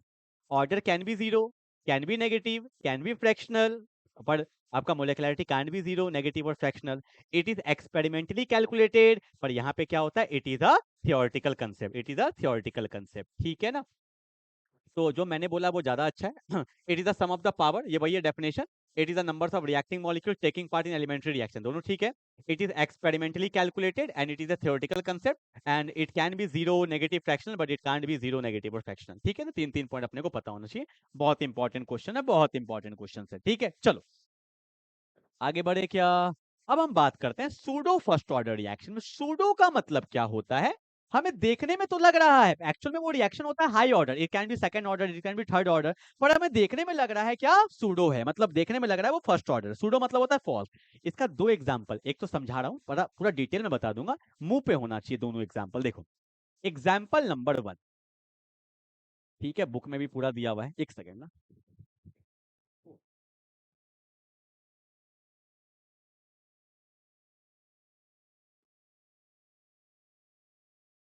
हेलो हेलो हेलो, आओ देखे, मेरा कान ना कुछ दिन में ऐसा हो जाएगा, देखना इतने तो रिकॉर्डिंग करने के बाद नहीं है। देखो क्या होता है एग्जांपल। पहला हम लोग क्या ले रहे हैं, देखो मैंने ना यहाँ पे ईस्टर लिया, CH3 C double bond O, यहाँ पे ले लिया C2H5। ईस्टर पता है ना आपको, ऑर्गेनिक में भी आया है, स्टेरिफिकेशन 10th में भी आया था कि when alcohol react with carboxylic acid with the removal of water एक कंपाउंड बनता है ईस्टर। इसी को बोलते हैं ईस्टर, जो फ्लेवरिंग की तरह काम करता है। आइसक्रीम में डालते हैं ना, फ्लेवर के लिए डालते हैं, स्मेल के लिए डालते हैं, सेंट के लिए डालते हैं, तो ये ईस्टर होता है। मैंने ईस्टर का कर दिया हाइड्रोलाइसिस, तो पहला एग्जाम्पल क्या है? Hydrolysis of Easter. ये एग्जाम्पल है किसका? सूडो फर्स्ट ऑर्डर रिएक्शन का। और एक लिख लो साथ साथ, एक और एग्जांपल मुंह पे होना चाहिए, इन्वर्जन ऑफ केन शुगर। ठीक है, केन शुगर ये भी मेरा सूडो फर्स्ट ऑर्डर रिएक्शन का एग्जांपल है। दो पता होना चाहिए। देखो एक समझाऊंगा तो ऑटोमेटिकली दूसरा भी समझ जाओगे। देखो ये एक ईस्टर है, ठीक है, और ईस्टर का जब हम लोग हाइड्रोलाइसिस करते हैं, वाटर में डालते हैं, रिएक्शन एसिडिक रहता है, तो पता है क्या होता है, ये टूट जाता है। किसमें? यहाँ से बॉन्ड टूट जाता है, वाटर में H होता है, OH होता है, तो यहाँ पे OH मिल जाता है। ठीक है, कलर थोड़ा सा डिफरेंट लेते हैं, तो यहाँ पे क्या हो जाता है, OH आ जाता है और यहाँ पे H मिल जाता है। मतलब एक बन जाता है एसिड और एक बन जाता है मेरे पास एल्कोहल, C2H5OH है। ठीक है ना, क्लियर है। और ये रिवर्सिबल होगा, अगर इस दोनों को जोड़ दोगे तो वापस ईस्टर बन जाता है। ठीक है, अब देखो क्या हो रहा है, हाइड्रोलाइसिस करते हैं कैसे। देखो मैंने बोला कि टाइम t इक्वल टू 0 पे इसका कंसंट्रेशन था 0.01 मोलैरिटी, थोड़ा सा था, और वाटर का था 10 मोलैरिटी। बाप रे बाप, ये 10 ही है, मतलब यहाँ समझ लो वाटर एक्सेस में है, एक्सेस में है, वाटर बहुत ज्यादा एक्सेस में है। क्लियर है। समय बीता, कितना समय बीता, तो कुछ समय बीत गया, ये जितना था वो कंज्यूम हो गया होगा, तो 0.01 में से 0.01 कंज्यूम हो गया, तो ये 0 बचा। पर आपको पता है जितना ये कंज्यूम हुआ होगा उतना ही वो हुआ होगा, तो 10 से कितना गया, 0.01 गया, तो अराउंड क्या बचा, 99 मोलैरिटी। मतलब अभी भी 10 के बराबर ही है, इसको तो कुछ फर्क ही नहीं पड़ा। बोलो हाँ या ना। अगर मैं रिएक्शन का रेट लिखता हूं, तो रेट क्या होता है, रेट कांस्टेंट और कंसंट्रेशन ऑफ रिएक्टेंट। यहाँ पे कौन है, CH3COO C2H5 है, ये ईस्टर है, ठीक है ना। और यहाँ पे कौन है, वाटर है। पर आपने क्या देखा कि भैया इसका कंसंट्रेशन में चेंज आया, पर वाटर का कंसंट्रेशन में कोई चेंज ही नहीं आया। अरे पहले भी 10 था, अभी भी 9.9 है, मतलब अप्रोक्सीमेटली तो 10 ही हुआ ना। अब देखो, अगर इसका चेंज नहीं आया तो वाटर का कंसंट्रेशन क्या है भैया, मेरा चेंज नहीं हुआ एक्सेस में, तो ये भी कांस्टेंट है, चेंज नहीं हुआ। तो जो नया रेट डैश आएगा ये कांस्टेंट, ये भी कांस्टेंट, तो के डैश लिख दूं, कांस्टेंट कांस्टेंट कांस्टेंट। तो यहाँ पे क्या आया, CH3COO C2H5, कुछ नहीं दिया तो पावर क्या है, 1। अगर यहाँ कुछ नहीं है तो 1 और 1 क्या हो गया, सेकेंड ऑर्डर, होना चाहिए सेकेंड ऑर्डर, पर हमें देखने में क्या लग रहा है, फर्स्ट ऑर्डर। तो ऐसे रिएक्शन को बोला जाता है सूडो फर्स्ट ऑर्डर रिएक्शन। ठीक है, और एक बात यहाँ पे कंसेप्ट में सूख लेंगे, क्या कि जो भैया कांस्टेंट होता है, ठीक है, जो कांस्टेंट होता है या जो एक्सेस में होता है, ऐसा समझो, जो एक्सेस में होगा उसका कंसंट्रेशन में ज्यादा चेंज नहीं आएगा, तो वो भी कांस्टेंट की तरह ही काम करता है और उसका रेट में कुछ फर्क नहीं पड़ेगा, क्योंकि वो कांस्टेंट ही बन जाएगा। ठीक है ना, तो होना चाहिए था सेकंड ऑर्डर, पर वो लग क्या रहा है, फर्स्ट ऑर्डर। ऐसे को बोलते हैं सूडो फर्स्ट ऑर्डर रिएक्शन। तो हाइड्रोलाइसिस ऑफ ईस्टर हो गया, इन्वर्जन ऑफ केन शुगर हो गया, ये सब इसका एग्जांपल है। तो डेफिनेशन लिख सकते हो, the reaction which is high order reaction, the reaction लिख लो ना यहाँ पे, the reaction which is high order reaction but behave as a first order reaction. देखो यहाँ पे वही लिखा होगा, इट इफ रिएक्शन, मैं लिखवा रहा हूँ, लिखिए ना, मैं लिखा रहा हूँ, देखो, the reaction, the reaction, the reaction which is high order reaction, the reaction which is high order reaction, it can be second order, it can be third order, the reaction which is high order reaction but behave as a first order reaction, but behave as a first order reaction is said to be pseudo first order reaction, is said to be pseudo first order reaction। जैसे कि वही लिखा है ना मैंने, hydrolysis of Easter, तो ऐसे मैंने लिखा है इथाइल एसीटेट, ये उसका आईयूपैक नेम लिखा है, या हाइड्रोलाइसिस ऑफ केन शुगर हो गया, ये सब मेरा क्या है, बोलता हूँ हाइड्रोलाइसिस बोल लो या इन्वर्जन बोल लो, बात वही है। ये सब मेरा क्या है, सूडो फर्स्ट ऑर्डर रिएक्शन। यहाँ पे वही लिखा है कि if a reaction is not truly of the first order but under certain condition became reaction of the first order, it is called pseudo first order reaction। पर जो मैंने बोला वो अच्छा है, ये बुकिश लैंग्वेज लिख देते हैं, पर जो स्टैंडर्ड डेफिनेशन वही मैंने बोला है, the reaction which is actually a high order reaction but behave as a first order reaction. ठीक है, चलो आगे बढ़े। हम्म, अब आते हैं अर्हेनियस इक्वेशन, एकदम चैप्टर के अंतिम पड़ाव में आ गए हैं।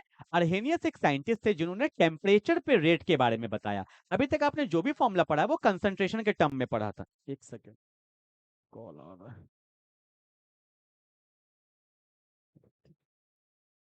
ठीक है, हाँ जी, अर्हेनियस ने क्या बताया टेम्परेचर, अरे यार,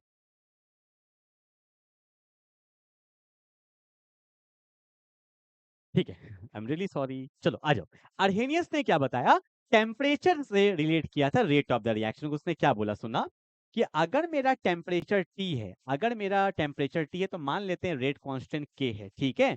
अगर आप टेम्परेचर को 10 डिग्री बढ़ा दीजिएगा, 10 degree, it can B Celsius, it can B kelvin, अगर आप 10 डिग्री बढ़ा दीजिएगा, तो रेट कांस्टेंट जो होता है रिएक्शन का वो नियरली डबल हो जाता है, नियरली डबल। ठीक है, तो एक लाइन तो पहले ये लिखो, एक लाइन तो पहले ये लिखो, on increasing the temperature by 10 degree, on increasing the temperature by 10 degree, the rate constant, the rate constant of the reaction, the rate constant of the reaction is nearly doubled, is nearly doubled हो जाता है। ठीक है, मैं इसमें question दूं आपको, आप देखना, वैसे कल करेंगे पर एक मन कर रहा देने का। देखो मेरे को बोला गया है कि एक रिएक्शन का टेम्परेचर बढ़ा दिया गया है 0 डिग्री सेल्सियस से 50 डिग्री सेल्सियस, तो बताएंगे कि रेट कांस्टेंट में कितना चेंज आया होगा। सोचो ना, मैंने बोला अभी कि हर 10 डिग्री बढ़ाने में रेट कांस्टेंट नियरली डबल हो जाता है, मतलब डबल हो जाता है। तो कोई एक रिएक्शन था, उसका रेट कांस्टेंट के था मान लेते हैं, तो उसको 0 डिग्री से 50 डिग्री बढ़ा दिया गया, तो रेट कांस्टेंट कितना टाइम्स बढ़ जाएगा? कितना? 10? 10 नहीं, देखो आराम आराम से करेंगे। देखो 0 से 10 डिग्री, पहले 10 डिग्री बढ़ाए, अगर 0 डिग्री पे के था तो यहाँ पे क्या हो गया होगा? 2 के, मतलब 2 टाइम्स बढ़ गया। ठीक है, फिर 10 से 20 गया होगा, फिर 10 डिग्री बढ़ाए तो पहले वाले के फिर 2 टाइम्स, 20 से 30 डिग्री गए, बोलो हाँ या ना? यही तो गलती करते हैं लोग। 20 से 30 डिग्री गए, फिर 2 टाइम्स, 30 से 40 डिग्री गए, फिर 2 टाइम्स, 40 से 50 डिग्री गए, फिर 2 टाइम, तो 2 2 2 2 2, तो 2 की पावर 5 जो कितना होता है 32 टाइम्स। समझ में आया? On every 10 degree rise in temperature the rate constant is nearly double, पहले वाले से डबल हो जाता है। 2 to the 4, 4 to the 8, 8 to 16, 32 times हो जाता है। ठीक है, अब देखो अर्हेनियस ने इक्वेशन दिया था, वो इक्वेशन हम लोग देखते हैं फटाफट से। अर्हेनियस ने क्या इक्वेशन दिया? इसने बोला था कि K is equal to A e की power minus EA by RT। इसने अर्हेनियस ने एक इक्वेशन दिया जिसको हम लोग डायरेक्टली, भैया इससे न्यूमेरिकल कुछ सॉल्व नहीं होने वाला। ठीक है, पहले मैं बताता हूं। यहाँ पे K तो मेरा हो गया यहाँ पे रेट कांस्टेंट। ठीक है, K तो मेरा हो गया रेट कांस्टेंट, A मेरा हो जाता है अर्हेनियस फैक्टर, मतलब अर्हेनियस का ही आप बोल लो। ठीक है, अर्हेनियस फैक्टर, या इसको प्री एक्सपोनेंशियल फैक्टर भी बोला जाता है, एक्सपोनेंशियल से पहले आ रहा है, या इसको फ्रीक्वेंसी फैक्टर भी बोलते हैं। ठीक है, ये एक इंपॉर्टेंट टॉपिक है, इसको पढ़ाऊंगा मैं थोड़ा सा। इसको बोलते हैं एक्टिवेशन एनर्जी, बोलते हैं एक्टिवेशन एनर्जी बोलते हैं। आया था ना वहां पे कैटलिस्ट में, इसका हल्का सा मैं बताऊंगा एक्टिवेशन एनर्जी। आर होता है गैस कांस्टेंट, टी होता है टेम्परेचर। अब इसको तो न्यूमेरिकल्स में भैया सॉल्व नहीं कर सकते, तो मैं फॉर्मूला खुद बनाऊंगा, ये बात पता होना चाहिए, एग्जाम में आ सकता है। इसका ग्राफ भी देखेंगे। ठीक है, देखो मैंने क्या किया, देखो on taking on taking battery है, ठीक है, on taking ln both side, on taking ln both side, मैंने ना ln ले लिया दोनों side, on taking ln both side, तो क्या होगा? यहाँ पे आया ln k और यहाँ पे आया ln a इंटू, और यहाँ पे कौन है? e की power minus EA by RT। ठीक है, अब आपको ln के बारे में मुझे कुछ कुछ बताना पड़ेगा क्या, कि ln a इंटू बी जो होता है वो होता है ln a plus ln b, पहला चीज पता होना चाहिए। दूसरा, अगर मान लो ln पे कोई पावर लगा a की पावर x, तो इसको आप ऐसे लिख सकते हो x into ln a, power आगे आ जाता है। और एक याद रखना, ln पे e जो होता है वो टेंस टू बी 1 हो जाता है। ठीक है, अब देखो यहाँ पे क्या होगा कि ln k जो है वो हो जाएगा ln a, बोलो हाँ या ना, प्लस ln e की power minus EA by RT। ठीक है ना? अब देखो ln k is equal to ln a, ये पावर आगे आ जाता है, जो भी बताया था, जो पावर होगा वो आगे आ जाएगा। तो पावर क्या है? माइनस EA बाय RT, और ln e क्या होता है? 1, तो सिर्फ क्या बच जाएगा? Minus EA by RT। देखो ना, ये पावर आगे आ जाएगा, और ln e क्या होता है? 1। तो ये मैंने इक्वेशन मान लिया, दैट इज जो हमारा इक्वेशन है, जो अर्हेनियस के कंसेप्ट से निकला है। इसी पे हमें ग्राफ भी बनाना है। ठीक है, पर रुको, फॉर्मूला अभी भी देखो, ln पे कैसे सॉल्व करेंगे यार। और हमारा टॉपिक क्या है? Temperature dependence rate of the reaction ना। अब ध्यान देना थोड़ा सा, देखो इसको इधर कर दे, वो चला गया उधर। ठीक है, अब देखो मैंने बोला कि मान लो जब टेम्परेचर T1 था तो किसी रिएक्शन का रेट कांस्टेंट क्या था? K1।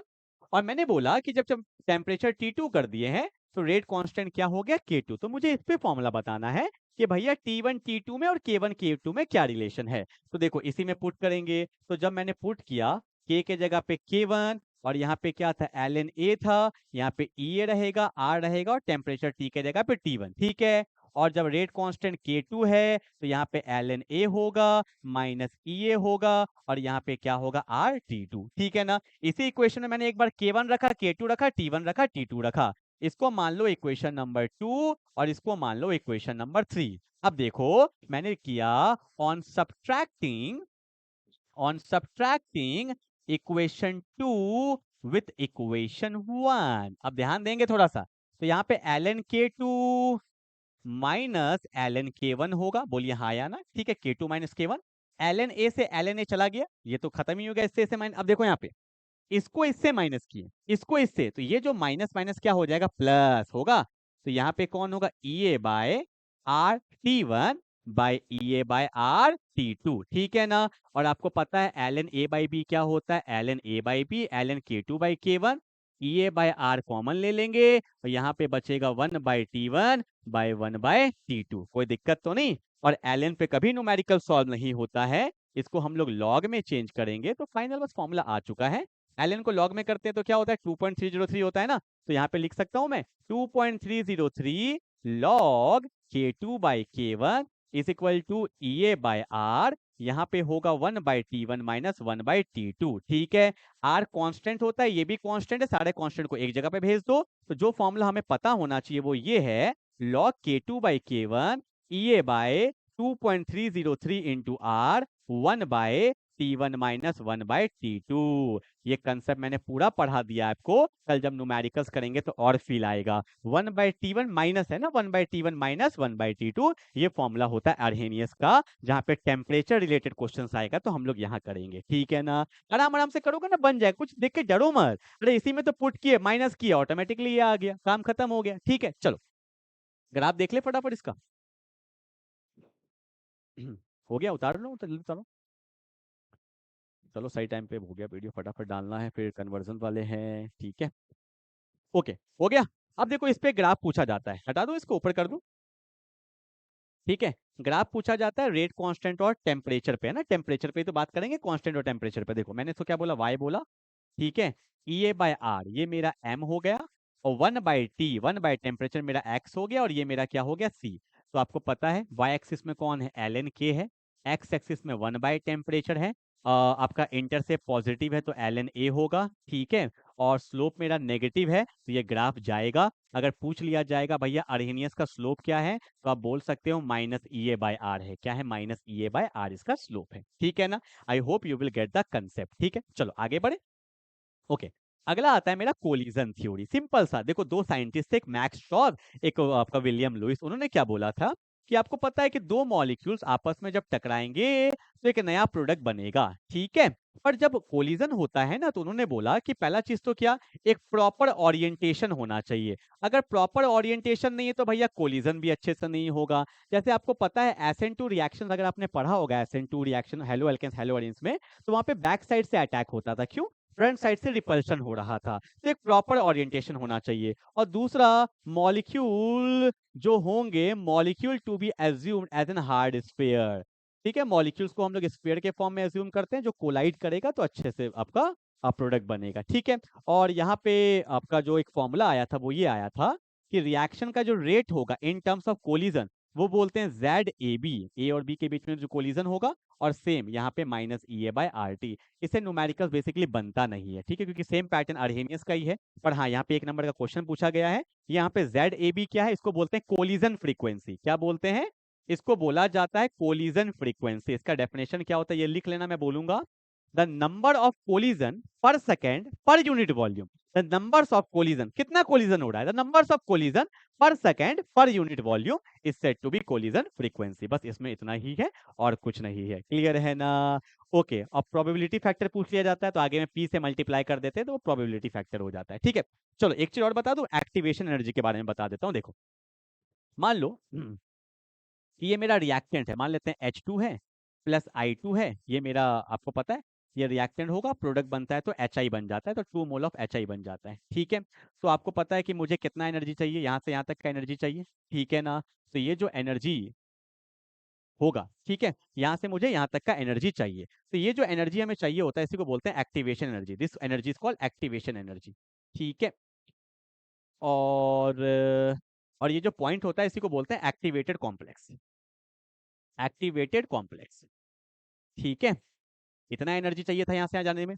पर जब कैटलिस्ट आता है तो वो ना यहीं से यहीं मूव कर जाता है, लाइक दिस कैटलिस्ट। तो कैटलिस्ट जब आता है तो हमें ज्यादा ऊपर जाने का जरूरत नहीं है, ज्यादा एनर्जी का नीड नहीं, इतने में ही काम हो जाता है। तो रिएक्टेंट वही है, प्रोडक्ट वही है। तो ये जब कब था, absence of catalyst. Absence of catalyst में एक्टिवेशन एनर्जी ज्यादा लगता है, ठीक है। और जब कैटलिस्ट आ जाता है तो एक्टिवेशन एनर्जी हमें कम लगता है, तो ज्यादा समय नहीं लगता है, वहीं से रास्ते आधे रास्ते से मतलब घूम जाते हैं, ठीक है ना। तो ये मुझे समझाना था। तो एक्टिवेशन एनर्जी का कैटलिस्ट में क्या रोल होता है, ठीक है। आई hope you will get the point. One shot हमारा अच्छे से कंप्लीट हो गया, पर जब तक क्वेश्चन प्रैक्टिस नहीं करोगे वन शॉट का कोई फायदा नहीं है। कल आ जाएगा, आज वन शॉट कर लीजिए, कल क्वेश्चन कर लीजिएगा, और भी वन शॉट्स आते जा रहे हैं। मिलते हैं अगले क्लास में, तब तक के लिए बाय बाय।